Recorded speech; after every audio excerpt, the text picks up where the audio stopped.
What's going on, everybody? Closerz Academy, best call of the week. I'm excited. Record weeks. I got Tanner on. Everybody drop some ones in the chat. If you're fired up, let's go. Drop some ones in the chat. Let me see them roll in. Yeah. Let's go. Yeah. Those ones. Yeah. Tanner, how you feeling this Thursday? Dude, I'm feeling amazing, bro. Couldn't be a better day. Everyone's killing it. Life's good. We're about to run up this call. I'm excited. Nah, dude, this is awesome. I'm super stoked. Well, dude, I know from the beginning, dude, me and you have known we wanted to build a business. Hold on, timeout. First things first, everybody that is brand new, for one, not unmute, don't unmute. Turn your cameras on, get a pen, grab some damn paper, take your headsets off, stop dialing. We are going to leave you with a bunch of tactical shit today. So let me just preface that. We're going to leave you with a bunch of stuff. Take notes. Don't be on the call for shits and giggles. This is not just a fun call. This is where you get better. Yeah, if you're dialing on this call, just leave. Just leave right now. Please. We don't want you. See any headsets? Can you just kick people? Yeah. Can we just start fucking kicking people out? Yeah, we'll remove them. Yeah, let's go. Yeah, get the headsets off. This is the one time of like the week where I stop dialing because there's so much knowledge that's about to get dropped. All right. So from the very beginning, Tanner, like we have known that we wanted to build a business. No one wants to dial forever. Someone drop a one in the chat if you want to dial forever. No ones. Holy shit. No one wants to dial forever. That's why. Because why? We want to be multiple millionaires. That's why we're doing this. We want to build a business. We want longevity in our business. We want structure. We want foundation. We want solidity in our business. And how do we do that? Well, yeah, we recruit, we train people, but think about it, guys. What is the basis of building a business, any business, and especially this one? It's selling. If you can't sell at a high level, how do you ever expect your business to take off? It never will. It never, ever will. And I remember in the beginning, I would say, Tanner, Ronnie, why am I not going fast enough? Why am I not to the next level? Tanner, why are you making more money than me? Why do you have more guys than me? Why are your guys making more money than mine are? He said, dude, you just have to sell more insurance. You got to have more numbers. And we had that conversation 1, 2, and 3 times until that finally wasn't the problem anymore. Do you remember that? Like, dude, I remember it all the time. We were living together and you kept asking me, like, how do you have more people? How are you making more money? And I would tell you the same thing almost every time. I said, bro, you need to sell more. You need to sell more insurance because when you sell more, you make more money and you're more attractable to work with you. And that was always the answer that I gave you because it's simple. You sell more, you'll make more money, more people want to work with you. Exactly, because you have more results, you have more numbers, and now you have more confidence. You can train somebody. You can be confident that you can show someone how to get the numbers that you got because you didn't have to have 20 people to make 20 and 30 grand a month. You just needed you, and you just needed to sell more insurance. You needed more leads and more work. That's all you need, and that's the best thing about selling is all you need is more leads and more people. But Tanner, you know, people see where we're at right now and they don't necessarily see the beginning. Now, before we kind of go to what it looked like for us in the beginning, what are your numbers now? Like, what's your team doing? What did your team do last month? And what is your team going to do this month? Last month, in the month of May, we did 515,000. And then 2 weeks into June, we're at 359,000. So we'll be probably just shy of 600,000 this month. Okay. Okay. And then what's your biggest month selling? My biggest month selling 56 grand. But my first 4 months in the business, 56 grand, which was my 3rd month in the business. My first 4 months, I sold $200,000 of insurance. You were hitting that. You hit 50 grand the first time in month 3, and then in month 4 you hit 56, right? So I did 40,000 my very first month. Now this isn't just like bullshit submit numbers. Like I'm talking issue paid on the IP. It ain't no Slack bullshit numbers. These are real numbers. So 50 your third, 53 your third, 56 your fourth. 56 my third month and 53 my third. And then I had a 56 your first 200,000 month. month team my fourth month. Yeah. And then your first 3 months in the business, what was your team volume doing before you hit 56 grand? I mean, I had one person my very first month. I had I recruited 2 people my second month, and then my third month, 6. So we didn't do too much volume my first 3 months. And then when everyone was situated, had a lot of people come in my third month, that's when we hit 200,000 my fourth month. 200,000. So he went and he hit 56 grand personal IP, 56 grand. And then the month after that, now his team goes and hits over 200 grand. Does anybody Correct, think yeah. that he would have hit like 20 and 30 grand in his fourth and fifth month, that anybody would have followed him and he would have done 200 grand? Not a shot, bro. He would have done 20 or 30 as a team because he wouldn't have had anybody and nobody would follow him. You cannot recruit, you can't build a business, and you can't have longevity. That's the biggest thing, is longevity in your business if you can't create a foundation and sell. So obviously, guys, selling is And the let me touch on that as well, bro. Like, not even just that. What's more important to me is that when I came into this business and I knew I wanted to build, I knew that I didn't want to build a business where it was like, hey, Tanner makes a lot of money, but no one else makes money.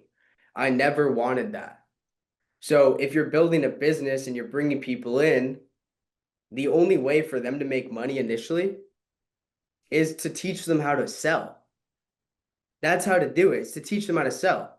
So if you don't know how to do it, you're not going to be able to teach anyone how to sell, and they're not going to make any fucking money. And then you're going to be viewed as some dude that makes money and no one on his team makes money.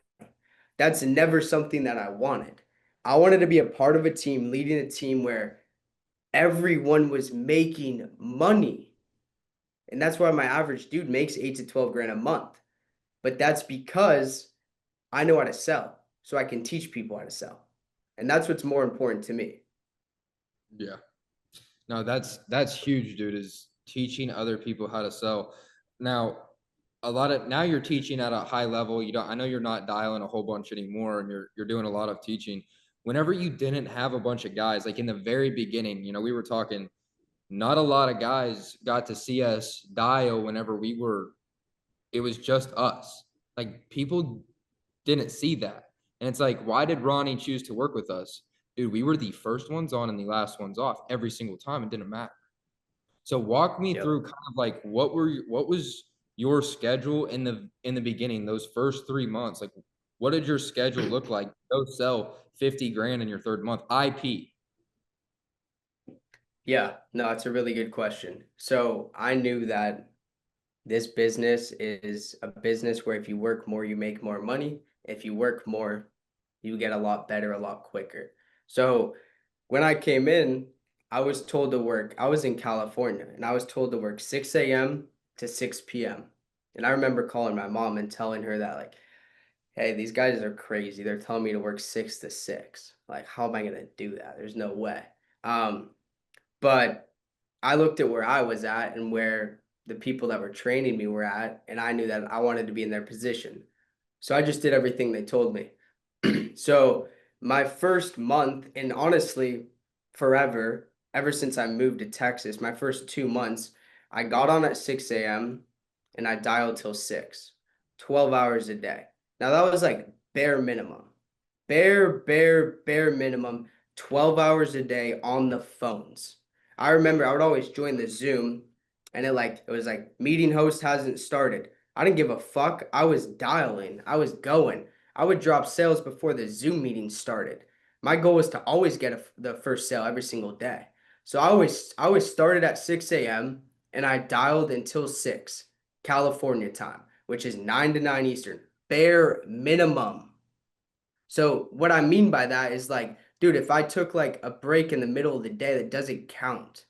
Doesn't count to my 12 hours. Now, I didn't take any fucking breaks.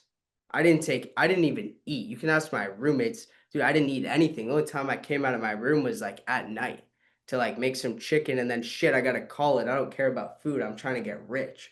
So I was 12 hours a day on the phones bare minimum. And at night, that's when I, would learn applications, maybe write some policies, train my new guys, or do more training myself. I was always just involved in the business. And that's what really separated, in my opinion, from everyone, is putting in a lot of work initially, because I got really good on the phones very, very quickly. If I'm working 12 hours a day on the phones and someone's working 8 hours, who's going to get better quicker? It's me. Every single day of the week, it's always going to be me. So I always recommend people, like, and look, everyone's in different situations, right? But I always recommend people dialing bare minimum 12 hours a day, because you're going to get really good really quickly. And I know it was always us, like, late night on Zoom, and no one was on there, dude. No one was on there. It was us late night on Zoom with just us. And I don't care if we sold policies that day, like, we were going. I would always tell Drew, I'm like, I'm not leaving. Like, I'm not letting you work more than me. You can leave, bro. I'm calling five more people. Five more people don't answer. I'm calling five more. Like, one Yeah. night I'll never forget, bro. Yeah, it would happen all the time. I'll never forget this night. It was 9:30 California time, which is 12:30, Eastern time. I didn't sell anything that day. And I called the guide. He finally was interested. And then I got a bank objection, 35, 40-minute call. And I was pissed, but I knew that day I did everything in my power to sell. I did everything in my power, and I just didn't find my buyer. And yeah, I was mad, pissed off, but I knew that I left everything out that day, and next day was going to be a good day. So, dude, my schedule was dialing bare minimum 12 hours a day. I got so good on the phones that I literally viewed every 30 minutes or every hour I took off. I imagined $1,000 leaving my bank account. So I would look at my bank and be like, all right, minus $1,000 if I took any time off. So if that's how I'm imagining, if I'm losing $1,000 if I take time off, am I gonna take any fucking time off? Fuck no. So all How I did could was you? work, bro. Yeah. And I think that's one thing that a lot of people miss, dude, is you don't have to come in and be good at it. And dude, no one expects you to come in and be good at it. Like, what the fuck? Who would expect that? But the one thing that I know in sales is like, dude, volume negates luck time after time after time again. And if Facts. you come in and you know that one thing, you can suck the worst. Like, you can be the worst at selling. But if you do it more and you fuck it up more than everybody else, you're gonna get better. You're gonna be better than the guy that's good that works less than you. He's fucked. That guy's fucked. He seriously, it's over. Yep. The person that puts in the Yep. more volume will be better than the person that's good. Volume negates luck every single fucking time. Yep. If you're the person that puts in more volume, everybody's fucked. And that's one thing that I want to touch on, dude, is what was your mind, like what was actually your mindset? Because you have such a competitive drive. There's a Yeah. thing in it, like Tanner Mendelsohn, bro, you're crazy. Like I know, like you are. Like, what was your mindset towards coming into this business and absolutely dominating leaderboards month after month, recruiting more people, getting more people paid faster? Like, what was your mindset? Yeah. No, so my mindset, yeah, like, I'm a psycho, I'm crazy, 100%. I agree with that. So my first day ever in the business, I came down to Austin, Texas. And I'll be honest, I didn't know if, like, people were actually making that much money. And I didn't know if, like, it was really that real, because it just, the numbers that people talked about was just like, there's just no way. So I showed up my first day here in Austin, Texas, about 10 months ago. And all I did my very first day meeting everyone, I was like, yo, bro, how much do you make? I asked every single person that I saw, how much money are you making? Guy goes 10,000, 8,000, 15,000, 25. How long have you been here? Couple months, a month, 3 months. I looked around, no offense to the people I saw, but I said, if these guys are actually making this much money and they're not lying to me, they are all so fucked. Like, they have literally no chance against me if they're actually making that much money. Now, they actually were making that much money. And that's why but once I saw real numbers, I was like, I'm going all the fuck in and I'm taking over this whole place. And you hear everyone say like everyone's fucked. Dude, that was my mindset when I started. Like, I remember telling Drew, I was like, everyone's fucked. And he's like, what are you talking about? Now everyone says that. Bro, that's what I started, bro. Because when I realized Yeah. that people were making money, dude, when I realized people were making money, I was like, okay, like I'm gonna take this place over. And all I would do is just look at the leaderboards on every Monday agency call. I'm like, I'm gonna take this guy down. I'm gonna sell more than him. Not because I hated the dude, because I wanted to be the top. You know how much it fires me up that coach is above me in the leaderboard? Oh, I'm coming for you, coach. I'm coming for you.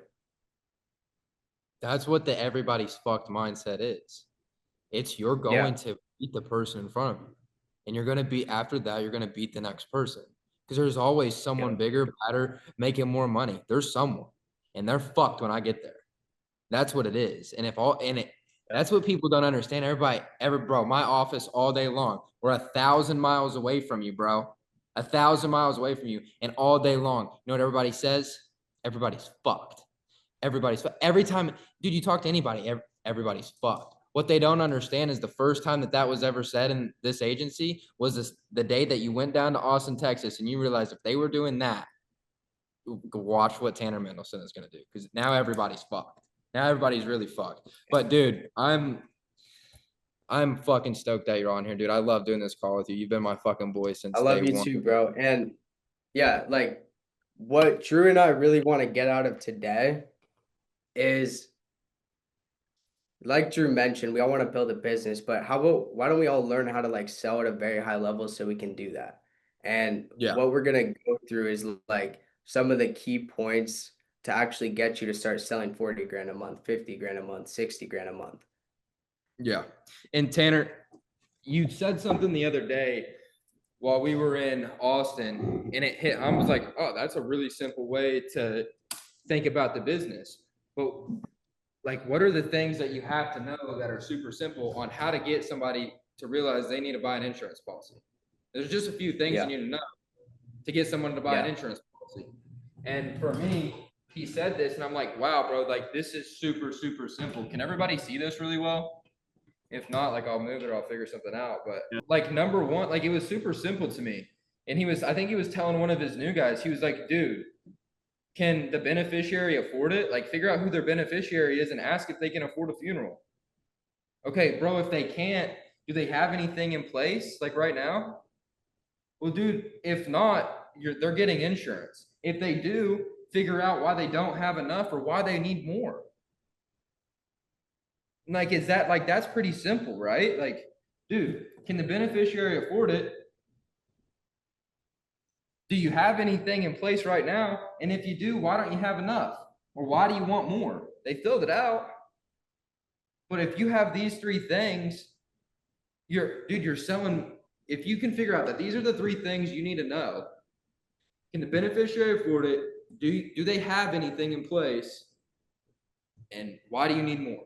Like, if you Yep. can figure out those three things, all you have to do is pre-close it. Okay, so since you don't have enough and they can't afford it, since it's going to look like this, your goal is to make sure you can get something in place so that it doesn't look like that for them, correct?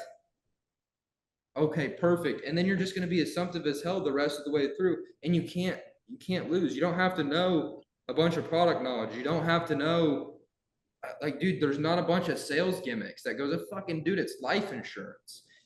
Can the beneficiary afford it? Do you have anything? And if you do, what do we need? Like, let's find a reason that they Yeah. need more. And then boom, like there you Exactly. go. You're touch on that a little bit. Yeah, no, I mean those are the three bases of what we need to know. If the beneficiary can't afford the funeral, they're closed. If they don't have anything in place as far as life insurance or savings, they're closed. If they have life insurance or savings, how can I make them understand or help them understand that maybe they don't have enough or maybe they want more? Now, okay, cool. That's pretty simple. Now, what I want to break down is like what if the beneficiary can't afford it? Now what do I say? So on the script, if you're reading, go starting in the beneficiary section, and you're like, okay, is your daughter is she in a financial position to cover that funeral expense, or is that mainly why you were looking into this? And the client tells me, oh yeah, she can afford it. Don't just move on. She just told you that the daughter can afford the funeral. You think that they're gonna buy insurance from you if you don't build a why? No, they are not. So if I ask that question and they say, yeah, my daughter can cover it, what I would say is, okay, gotcha. So your main goal was to make sure on one of the hardest days of your daughter's life that she didn't have to come out of pocket for that funeral. You just didn't want her responsible for paying for your funeral, correct? And then usually what they'll tell me, exactly. I don't want her paying for it. Now, if he objects me again, he goes, well, she can pay for it. Like, okay, gotcha. Does your daughter have kids, sir? Yes, she has kids. Okay. Well, with all her responsibilities, taking care of the kids, I mean, with an additional ten to $20,000, I mean, do you think that would put her in a good situation, sir? Oh, I never really thought of that. That would probably not be good. Okay. So you just wanted to make that day, with all the emotional stress she's going through, you just wanted to make that day a little bit easier on her, correct? Exactly. So that's how I would handle if the beneficiary can't afford it. You want to paint the picture, you want to help them understand, like, dude, with everything going on in their life, like on one of the hardest days, one of the hardest days of her life, did you really want her coming out of pocket $10,000 to $20,000 for the funeral? And I always lower my tone when I say that. And pretty much every time they're saying, no, I don't want her paying for it. But it's important if they say that, the wife can cover it, not just to be like, okay, were you looking to be buried or cremated? Like, no, dude, you need to handle objections. And most people, initially out when they start, like they are scared to like, go back at the client and say something. But I promise you, if you don't handle it, you will get to think about it. You will get a wife objection. You will not close. So that's the And first thing. Like touch on, go like for that's it. the thing. You guys see, and I hear it in the office all day long, all day long, all day long, where people get the bullshit answers that the clients are gonna give. But what is a top closer gonna do? The top closer isn't gonna allow a client to give them surface level shit. Like they're not gonna let surface level, they're not gonna move on if they're getting surface level answers. So Yeah. how do you move past the surface level answers? Well, dude, he just did it. All he did was paint the picture. Okay, what's that gonna look like? Okay, so your main goal is to make sure that she doesn't have to be responsible for your funeral expenses. What's that gonna look like for her when she has to come out of pocket for those expenses? Is she gonna go into debt? What's that gonna look? Is she gonna have to go back to work? That's your wife. But he's not allowing a client to just give him, she can afford it. Okay, perfect. Were you looking to be buried or cremated? Well, dude, that person's not buying the insurance, dog. Yeah. Like it's a piece of paper and a policy number, dude. That's the only thing they're getting. And a bill. Like, dude, you gotta paint a picture. You gotta build a why. You know what I mean? And Yeah. if you can figure out those three things, like, can the beneficiary afford it? Do you have anything? If not, dude, it's over. I'm telling you. If they don't have anything in place and the beneficiary can't afford it, it is freaking over, dude. And if they do, all you have to do is go to the next level, dig a little bit deeper, paint the picture a little bit harder. And if you draw a blank, dude, and you don't know anything else to say, all you got to say is, what would it look like for her to actually come out of pocket for that? Dude, does she have Yep. kids? It's, he gave you all the ammo. You just got to dig a little bit deeper. But here's the thing: if you don't dig a little bit deeper in the why, you're gonna get slammed with a think about it. And that's where people And my thought process was, dude, I'm gonna go build the biggest why possible because I'm really bad at handling a think about it. Dude, I was so bad for so long. If it wasn't a lay down, dude, like I wasn't closing it. And I was like pissed. So I had to work hard because I was so bad Yeah. at handling. I need to think about it. So I got really good at building a why, but I could never handle a think about it if I got to think about it or I didn't build a good why. So like Tanner, walk me through how you, because dude, you do a really good job handling the think about it objection, but not Before saying. that, let me touch on one more thing.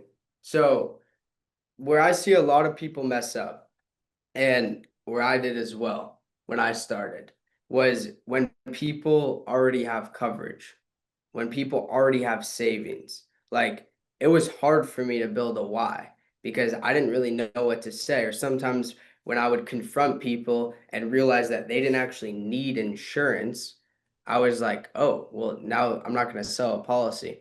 But every time I didn't dig, I would always get to think about objection. So if I ask the question, all right, sir, now do you currently have anything in place set aside, as far as life insurance or any significant savings that would help cover that cost, God forbid something happened today?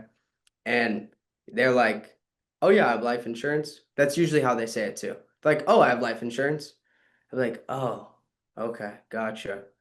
So since you already have some life insurance set aside, I guess I guess what really made you think that you needed some more? Did you just not really think that you had enough? Like, what really made you think that you needed some more? Did you just not really think that you had enough? And then, you know, they'll either say, "Oh, I have enough," or most of the time they'll say, "Yeah, I just didn't think I had enough." Now, I'm always gonna dig more. I need to know everything. I need to know every single thing about what he has. Okay, so since you think that you just don't really have enough coverage, how much did you have in place? You always need to find out how much they have. Now, let's say he says, I have 10,000 of coverage.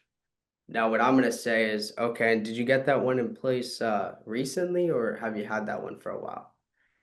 The reason I ask that is I feel like it's a little bit aggressive to say, how much are you paying right there? So I ask them when they got it. Did you get that one in place recently, or have you had that one for a while? Now, if they got it recently, now I need to know how much he has or how much he's paying because now I can probably replace the policy. But if he got it a while ago, I'm probably not going to be able to replace it. So I don't need to know how much he's paying. Then from there, now that I know how much coverage he has, now I can build the why based on what he has. Too many people don't find out how much coverage they actually have, so they can't build a why. Any insurance they have, I'm gonna spend it. Be the So then now they spotlight. have no coverage. So And shoot, then hey, now man. whatever I'm gonna give them, they're actually gonna like feel why they need it. So if he has 10,000 and he's looking to be buried, I'm gonna say, oh, got it. So you were just worried that since you don't have enough coverage, the 10,000 right now, that's just not gonna cover the full cost of the funeral. So your goal today, and I'm always going to say today because we're getting this shit done today. So your goal today was to make sure that we factored in inflation and covered the full cost of the funeral just to make sure that your daughter didn't have to come out of pocket for anything. Correct? Yeah, correct. Exactly. So I'm going to tell him he doesn't have enough, and then I'm going to tell him why he doesn't have enough because that's only going to cover, a basic burial, and we're going to cover the whole cost, factor in inflation, and then have him agree with me.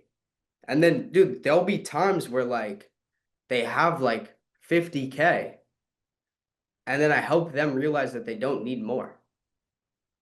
I'll be like, oh, okay, yeah. So like, did you want more? No, I didn't. Okay, cool. Have a good day. And what that's doing for me is like, dude, it's helping me save like 10 to 15 minutes to getting to the end and then them telling me that, I need to think about it. So it's saving me time. But majority of the time, like they are looking for more. We just have to help them understand why they need more, or else they will think about it. And the more ammo that you build up in this section, you're gonna be able to fire it back to them if they tell you some bullshit objection. And that's the thing, guys, is you have to take the time right here to build the ammo. And that's one thing that I missed forever is I would build the solid Y, and I would pre-close them well, but I wouldn't really build that ammo if I were to get to think about it later. But if you dig deep, you ask more and more and more questions, you have more and more and more ammo to tell them what they're going to do down the road, because realistically, bro, people need to be told what to do. You got to be able to guide them. Like, you have your insurance license, you have to be able to guide them towards the right direction. If you don't ask enough questions, how do you expect to guide them? And if you don't know what their situation is, how can you put them in the best situation? You have to find a hole and fill it with insurance, because it's a dude, it's a feeling. You have to find a hole. What's this going to look like? And then fill it. And especially like when they have more, like when they have some already, dude, spend it. If you guys missed something, don't miss this. This was huge for me whenever I learned that, is if they have insurance, spend it on something. Oh, you have 10,000 in place right now. Perfect that you have that. That will probably pay for some of that funeral expense. What other kind of bills are you going to be leaving? What's your mortgage payment? What kind of car debt do you have? What's on the credit cards? What kind of bills do you have monthly that aren't leaving when you do? Dude, now I've got another 50 grand of shit I can go fill. So sure, I can sell them another $10,000 policy. Of course I can, because I dig deeper and I got more ammo, so that now I know if they give me a think about it, dude, you can't tell me no. You just told me that your wife's fucked. Like, you can't tell me no now, because I did my due diligence right here and I got all the ammo that I needed. You know what I mean? Is it, everybody drop a 1 in the chat if you're taking notes, you're getting some good knowledge right now. Like, this is huge. Build that ammo to a point where nobody can tell me or Tanner no once we get to numbers. Dude, if I'm giving you numbers, you're giving me your account. Like, dude, if I'm giving you numbers, you're giving me numbers, bro. And that is what it is. But it's not because I half-assed it and I sold them on coverage amounts and fucking premiums. Nobody's doing that. Top closers aren't doing that. They're digging deep in the why. They're finding at least 3 solid points of ammo. Like, that's what you got to find. You have to have 3 yeses. If you don't have 3 yeses, bro, you're not moving on. Like, that's fair. But if you can get 6, go get 6. But if you can only get, like, you have to get 3 or you're not moving on. You know what I mean? And then once you have the 3, that's when you can be confident that you will sell the policy. And that's how you can be confident. Why? Because this is how you handle a think about it, is your 3 yeses.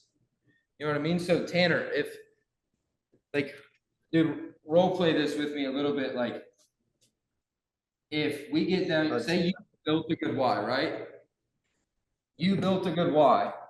And then at the end, you ask me which options, and I say, well, Tanner, you know, I'd really like to think about this. Yeah, no, I completely understand, sir. Did you need to think about which one to go with, or if you needed the coverage in the first place? Kind of just if I needed the coverage in the first place. Yeah, no, I completely understand, sir. Now, just to confirm, you did tell me that your main goal was to make sure that your wife didn't have to come out of pocket for those funeral expenses, correct? Yeah. Okay, Yeah. got it. And then you did say that as of today that you don't currently have anything in place, to cover those funeral expenses, correct? Yeah, that's correct. I don't have anything. Okay, gotcha. And then you also mentioned that, God forbid you passed away today, that your wife Betty, that she's not in a position where she can actually pay for the funeral. Correct, sir? Yeah, she wouldn't be able to pay for it. Yeah, that's exactly why we're getting this in place today, sir. So do you mind if I just make a recommendation for you? Yeah, Tanner, that's fine. Go ahead. Yeah, so let's just start with that bare minimum, that bronze option. the 10,000 of coverage, the 20,000 of accidental, just to cover that basic funeral expense, to make sure that your wife Betty, that she's protected today, and down the line we can always increase it in the future, but that way your wife's protected today, which was your main goal, correct? Yeah, that's correct. And Okay, do you so guys, we'll send in a request. yeah, You're dude, closed. that's fire. Because like, dude, if you did your due diligence in the why, you just got your three S's. But does that make sense? Like, guys, how he did that? Can we drop a 2 in the chat if that makes sense? How he did that? And he did it not on approval. It wasn't, dude. I see too many people mess up, bro. Like, and I did this in the beginning because I wasn't good at this, and then I got 8 alive and chargebacks. Only made $7,000 in my second month because I was selling bullshit off approval. So don't do it. Like, you'll lose money. But he never said, not one time did he say approval in that. Like, he got to think about it, and then he said which option is it, whether you needed it, like the basic objection, whether you needed it or which option. Fuck, I can't spell which option, right? And then the 3 questions, the first one is remind them their concern. Just to confirm, your main goal was to make sure that your wife's protected. So remind them the concern. That's the first question. Second question is confirm that they don't currently have anything in place, anything in place to cover the funeral. And then the third is confirm that the beneficiary is not in a position to cover the funeral expense. First question, confirm the concern, the main goal. Second, confirm that they don't have anything in place to cover it today. And then third is confirm that the beneficiary can't pay for the funeral. Dude, if they say yes to all 3 of those, they're buying an insurance policy. They need coverage. All I did was just remind them what they already told me. That's it. But I also had them agree with me. And like Drew said, don't sell off a fucking approval. That's not what we do here. I'm not here to sell a policy and not make any money. It doesn't make any fucking sense. Sell based on why they need the coverage. And then if, and that's the harder one, is when they're like, well, I don't know if I need it. Well, I'm sorry, dude, but if anyone ever tells me that, I'm ripping his head off. Because I've been on the call with him for 20 minutes. You obviously need the coverage. And then once they agree to all 3 of the questions, I'm always going to say, that's exactly why we're getting this in place today. Now, do you just mind if I make a recommendation? And then you close them. And then if they hit you with, I don't know which option to go with, I'm going to say, yeah, I completely understand, sir. Now, do you mind if I just make a recommendation? Same thing. I'll just jump to a recommendation. Yeah, dude, it's simple. It's simple. Like, these are the 2 ways that you fight. Think about it. And neither one of them work if you didn't do a good job before. But they both work. Honestly, this is going to work more than 50% of the time. I'll always tell somebody, dude, the objection works 50% of the time. This one, bro, worked probably 70 if you did a good job in the why. If you didn't, if you did a good job. Yes, if you did a good job in the why, expect this to work.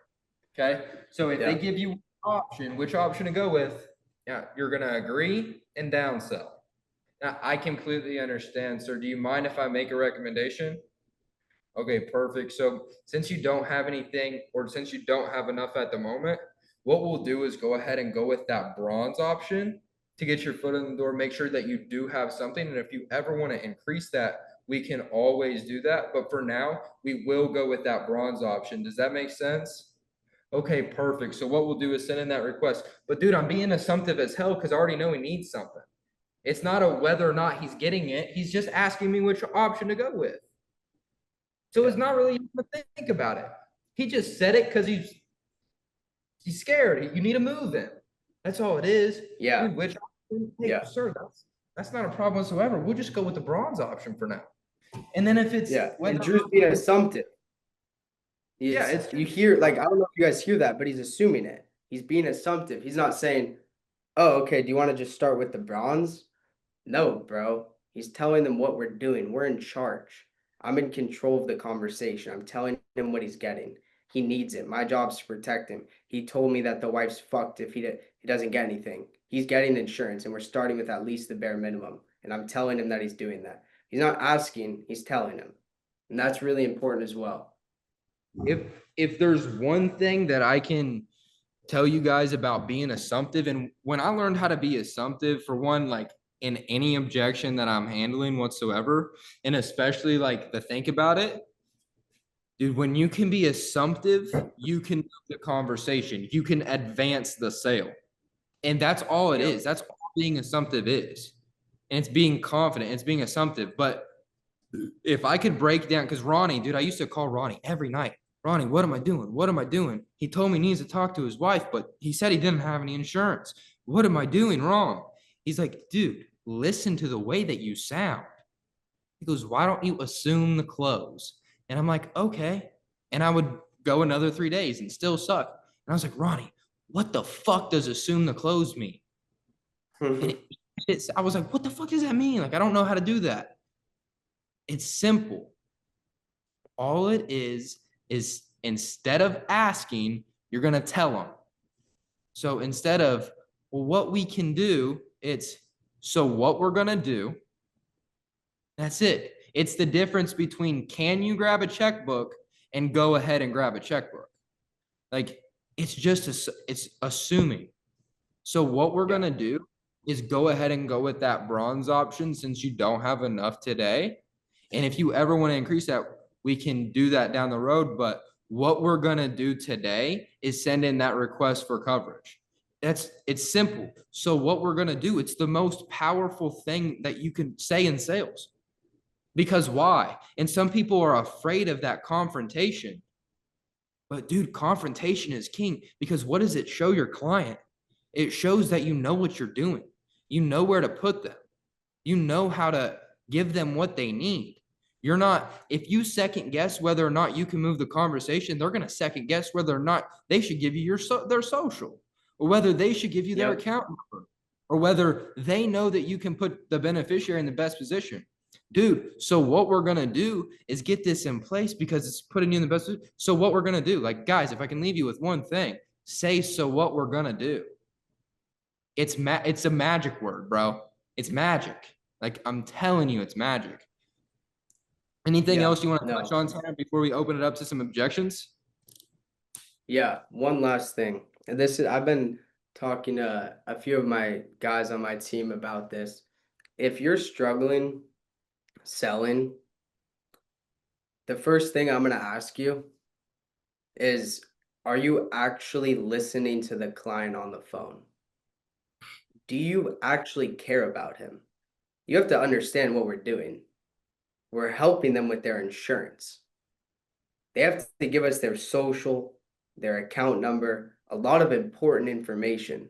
Do you even give a shit about them? Because if you don't, you're not going to sell. You are not going to sell if you don't care about the people that you're speaking to on the phone. They are not just a paycheck. You're helping them with their insurance. We're not talking to people that make a lot of money. They've never been good with their money. It's hard for them to make a decision. They will trust you if they feel that you truly care about them. Actually listen to what they're telling you. Like, actually listen to them. Actually care about them. And if you start doing that, you will sell more 100%. Because it's not like we don't have to sell anything. It's a need-based sale. We don't have to sell anything. They just want to work with someone that actually cares about them, that actually trusts them, that they can actually trust. They've never been good with their money. Dude, spending $50, $100, $200, it's a lot of money to them. And sometimes we have to take a step back and understand that, dude, like, they're in a different position than we are. and they want insurance, they need it, but they want to work with someone that they truly trust. So when you're on a phone call, like listen to what they're telling you. Like actually listen, like actually have a conversation. Don't just jump through the script to jump through it. Be real with them, have a conversation. And if you do that, I guarantee you will start selling more. 100%, dude. 100%, dude. I appreciate you being on. These calls are always the best. Hey, one thing I hate is that a lot of times, man, we get on these calls and we get so much information, but we don't take it and we don't implement it.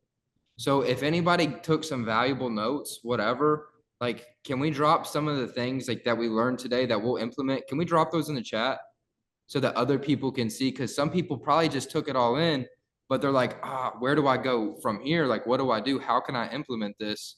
Let's drop some stuff in the chat that we can implement. Appreciate you guys. Thank you. If anyone has questions, we'll take a few questions. If there's objections, unmute. Let's have a conversation. What's up? Yeah, I'm already covered. I completely understand. That makes my job a whole lot easier. Did you get that in place through the VA or did you set up some private life insurance? I already got all that stuff paid off. Yeah, I understand, sir. Did you get that in place through the VA or did you set up some private life insurance? Yeah, it was private life insurance. Gotcha. And the only reason that I ask is because there's a new discounted program for veterans where you can get more coverage in place for less of a premium. How much were you covered for? Covered about 10,000.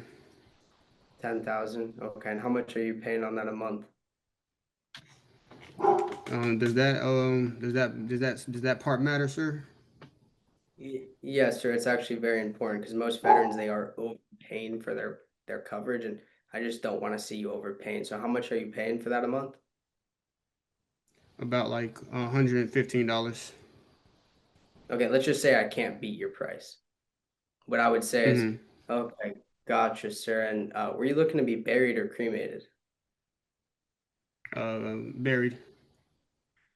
Oh, okay. So you were just worried that since you don't have enough coverage at the moment, since the 10,000 just not going to cover everything, your main goal was to factor in inflation and make sure that, you know, your loved ones were fully taken care of and didn't have to come out of pocket for any of the funeral. Correct, sir? Yeah, that sounds about right. That's how I'd You handle see it. you see how he's doing that? Like, dude, he kind of put the words in your mouth, but he trust with you. He said he was going to take care of you. Like, he could put you in a better situation. Oh, dude, all I did is Who put. else Oh, has anything? I was saying, would that be the same thing that you would use for cremations, or is that like just your burial, since they don't have enough for burial? No. Well, it depends how much coverage they have. I mean, 10,000 is going to cover the cremation. So I'm not going to tell them that they don't have enough because they do. So I'd be like, Yeah, oh, okay, got it. So since you only have 10,000 in place for the funeral, your main goal is to make sure that we left a legacy behind for your loved ones, just to make sure that they're fully taken care of, correct? I would shift to legacy. gotcha. And then if Appreciate they're it, like, no, I'll be like, oh, okay, I got you, sir. And you are married, correct? Yeah, I'm married. Okay. I mean, with all the emotional stress that your wife's going to handle on one of the hardest days of her life, I mean, when she loses your income, sir, do you want her to decrease her lifestyle on one of the hardest days of her life? No, I don't want her. Oh, and then I'll sell them income replacement. that's a big one people miss, bro, is income, building that income, making it such a logical sale that it's Yeah. only down. People like give up. It's like, oh, they don't want to leave a legacy. It's like, okay, well, find out if they're married, replace their income, make them understand that when they die, they lose their income. Oh, okay, they don't want to do that. Okay, find out if they have a mortgage.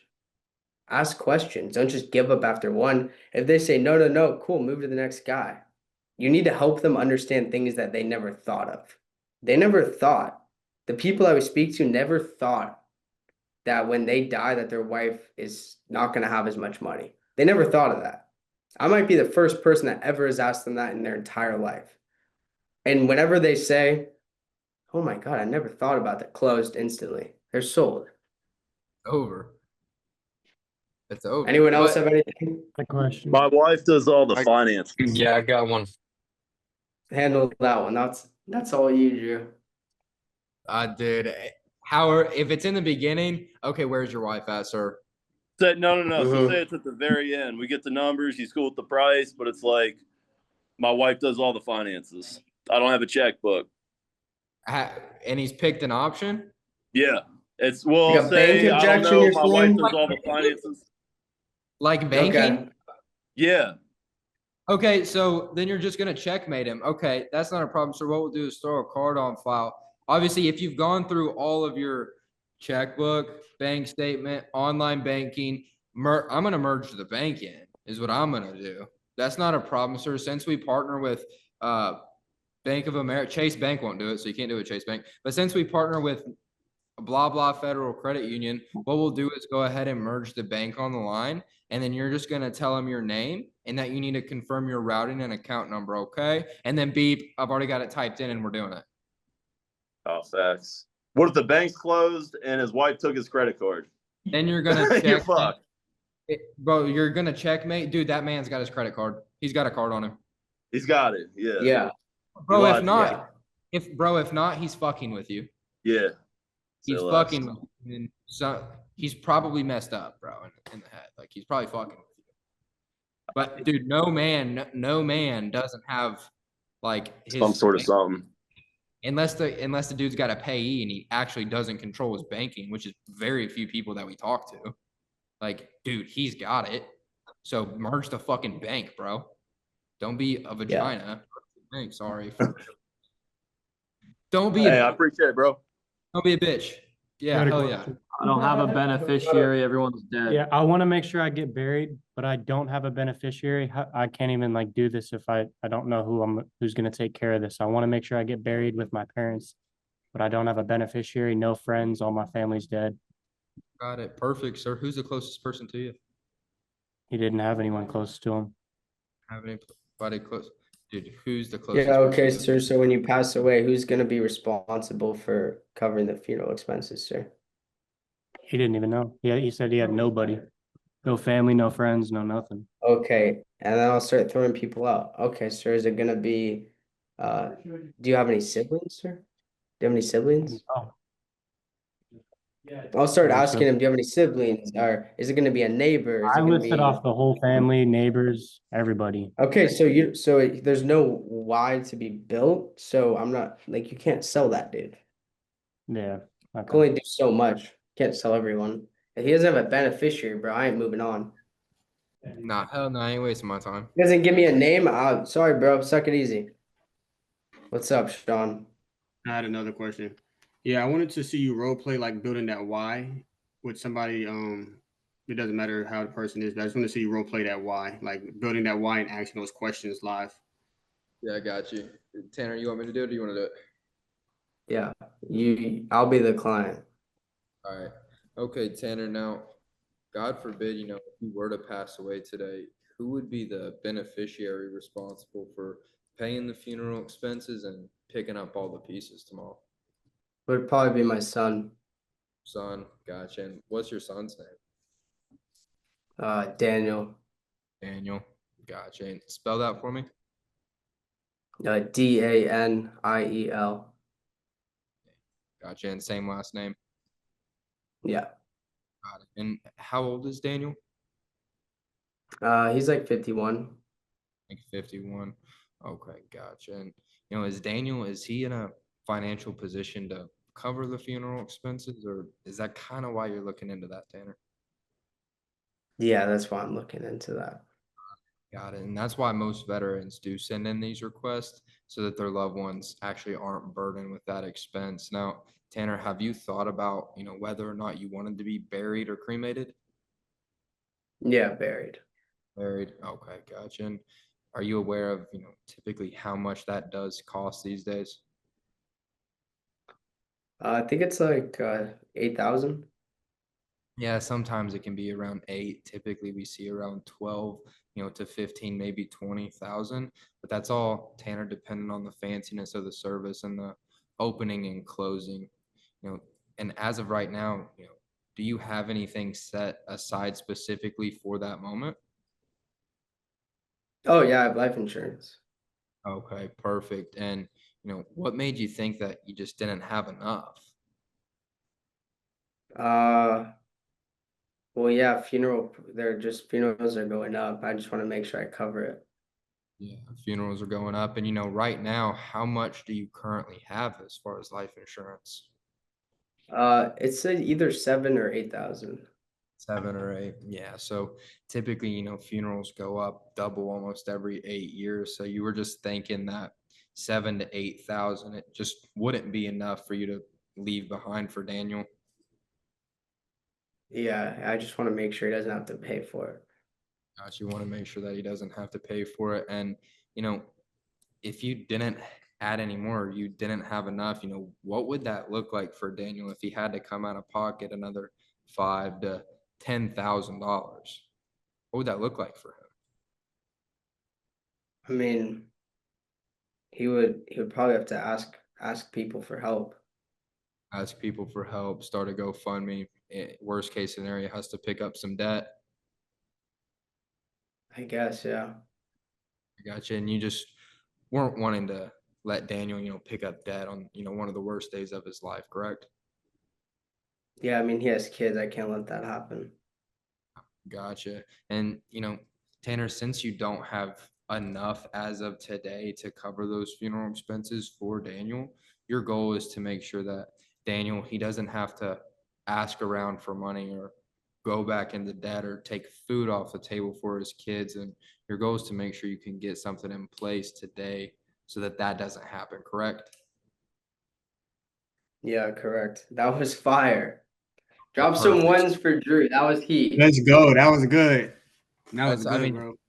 But he said, That was there's good. several times where you could have just taken the answer that he gave you and not dig deeper.